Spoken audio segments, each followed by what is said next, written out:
Every society believes it runs on laws, leaders, and democracy.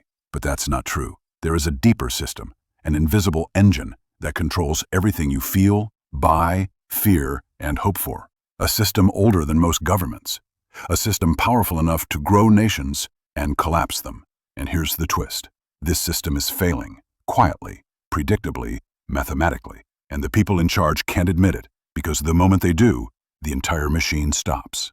So the real question isn't whether the system is collapsing, it's how much time do we have left before it breaks completely? For thousands of years, every civilization relied on a single idea: trust. Trust that money meant something. Trust that debts would be paid. Trust that leaders weren't gambling with the future. And each time that trust cracked, even a little, entire empires fell. Here's the stat nobody wants you to see.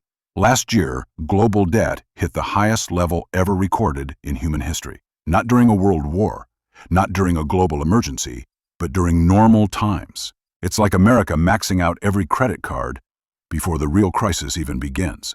To understand the secret system, imagine the world economy as a massive engine. Every dollar borrowed, every loan issued, every credit swipe adds fuel to the machine. But here's the flaw. The engine was designed to run only if it grows forever. If growth slows, the system stalls. If growth stops, the system collapses. So governments use three tools to keep the system alive. Tool 1, money printing. They never call it printing. They call it quantitative easing, liquidity support, balance sheet adjustments. Same trick, new vocabulary.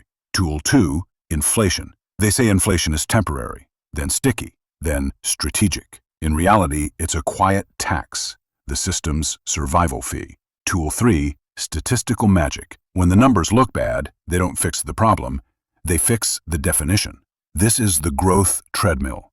Slow down, the engine dies. Speed up, it explodes.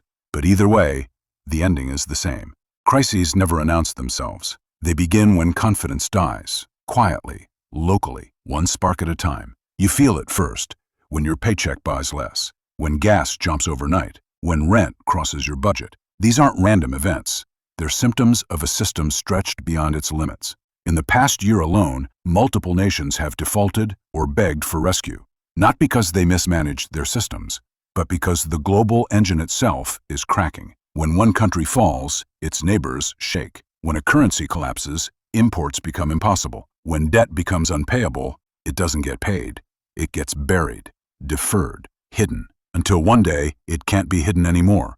You're living through the beginning of a long, silent unraveling, a collapse that won't look like Hollywood explosions, but like everyday frustration. Expect higher prices, more taxes, more fees, more creative definitions of stability. Expect retirement plans to stretch thinner. Expect currencies to drift downward while leaders tell you everything is fine. When trust disappears, populations migrate, not physically but financially. They look for new systems, new rules, new ways of surviving. And here's the truth nobody wants to say. The system that runs the modern world is already failing. Not dramatically, but slowly, quietly, predictably. Every era ends the same way. Old systems decay, new systems rise. The question isn't whether collapse is coming, but whether you recognize it early enough to stay ahead of everyone else. So tell me, what part of this hidden system do you think people still don't understand? Because if you watched my last video, you already know this collapse didn't start today. After this, you can't watch that video.